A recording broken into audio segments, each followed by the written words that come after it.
Celeste is a bit of a surprise game appearing on my channel, not because I thought it wasn't a good game, but because I wasn't sure I'd ever play it. Platformers aren't high on my list of favorite games to play, and finding an open time on my gaming schedule hasn't been easy since probably January of this past year. Then a couple generous friends gifted me Celeste, and I figured it's time to give it a chance, and I became pretty much obsessed for the 4 days it took me to finish the main story of the game. Every moment I wasn't playing it, I was thinking about playing Celeste, and if hijacking your every waking and sleeping moment isn't a big endorsement, I don't know what is. Celeste is a platforming game, as I mentioned before, created mainly by two people, Maddie Thorson and Noel Berry. It's a fully fleshed game based off of a prototype game the two made back in 2016 during a game jam session. They realized the potential of it and made it into a fully realized game. It came out in January of 2018 for PC, Switch, PS4, Xbox One, Mac, and Linux, and in 2020 it came to Stadia, so you can purchase Celeste pretty easily no matter what type of gaming device you use, apart from phones. Sorry, mobile-only users. The game was a critical and commercial smash hit, topping over 1 million copies sold by the end of 2019 and receiving many top scores from reviewers in addition to some awards for excellence in gameplay and storytelling. Celeste has a simple but strongly emotional and enjoyable story. You play as Madeline, a young woman who has decided that she needs to climb Celeste Mountain. Her motivations for doing so are complex, and it is certainly an ambitious desire, but Madeline is determined to succeed in spite of foes both external and internal.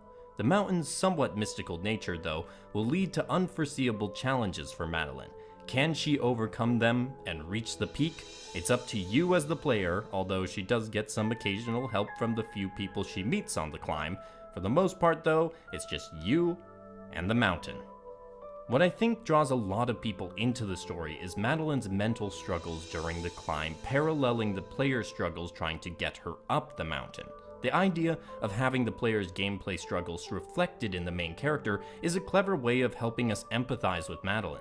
When she is unsure whether she is going to be able to climb the mountain and is thinking about giving up, it mirrors thoughts that I had while playing in the gameplay. Now obviously everyone's experience in gameplay is going to be different, but for most people the platforming challenge mimics the challenges Madeline has to overcome personally in order to complete the climb. That is why the story and Madeline specifically resonated well with me.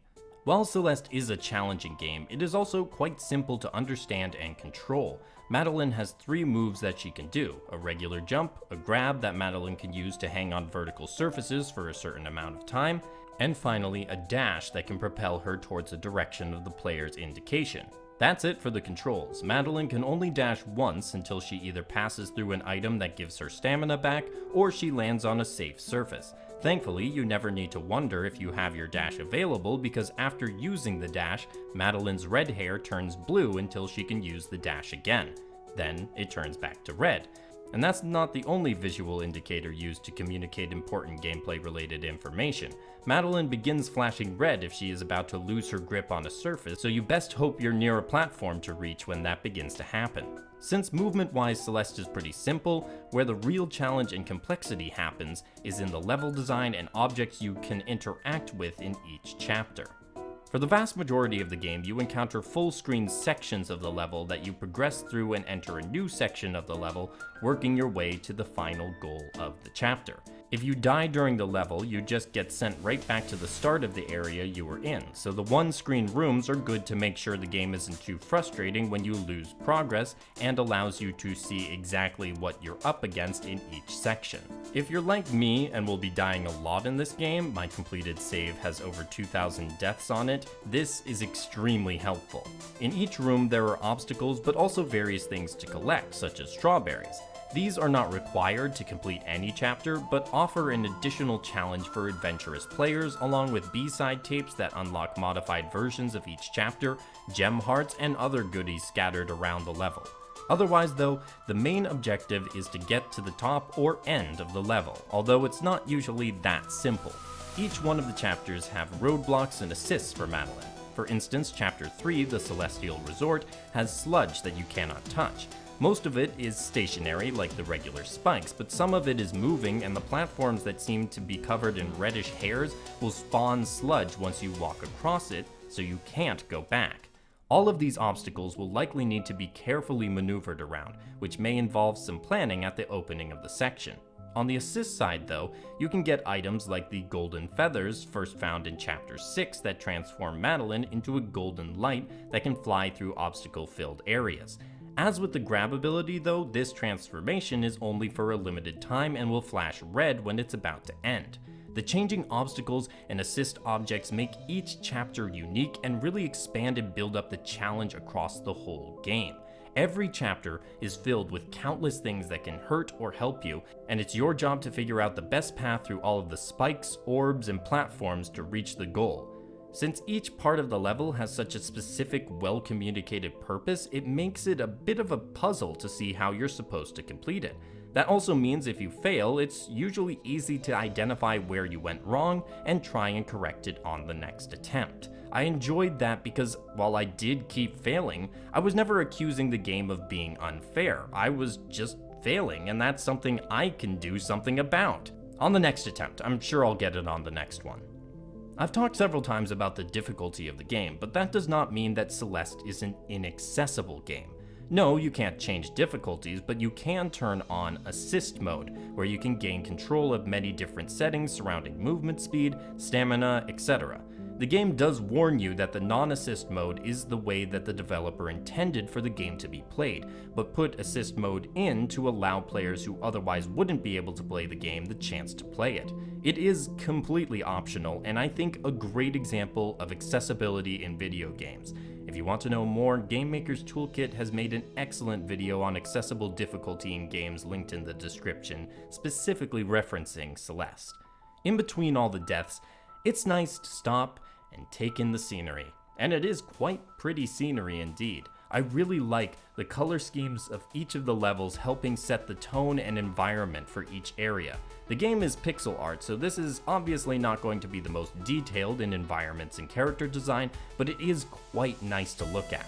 The end of the chapter has these still art frames in particular that are absolutely gorgeous, even if they're not in the pixel art style. In order to help make up for the lack of detail though, the animation of the characters and levels has a lot of charm to it. I especially like how the characters move about, which makes sense given this is a game about movement, for the most part. Musically, the game has great range from somber to excited and everything in between. This breadth of music is very appropriate for Madeline's journey with its numerous highs and lows, and I think Lena Raine really captured the emotion in each track. Another surprising positive was the way the characters talked. There is no voice acting, instead, the characters talk in Peanuts cartoon parent voices. For those who have no reference for that, here's an example from the game.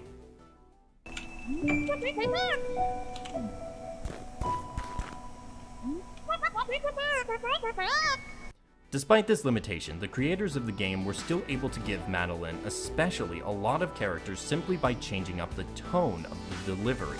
I loved Madeline's more flat delivery when she got snarky or exasperated, which was fairly frequent and injected some comedy into an otherwise serious game. On the whole, Celeste's team made amazing art with the tools they had and even found clever ways to add character in spite of some limitations. These little additions, I think, helped make Celeste such a memorable game from start to finish. Celeste is a tightly constructed game with a lot of love put into the characters and short story moments and a tight, intense challenge on nearly every level.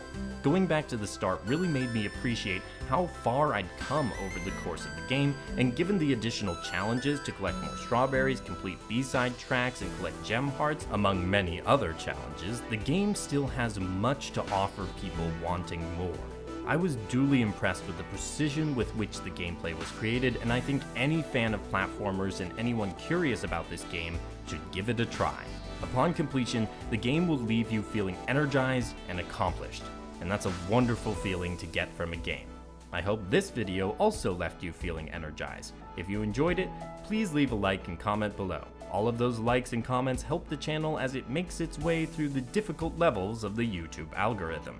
Subscribe to keep up with any new videos I make, and I'll see you at the top. Have a great day, and happy gaming.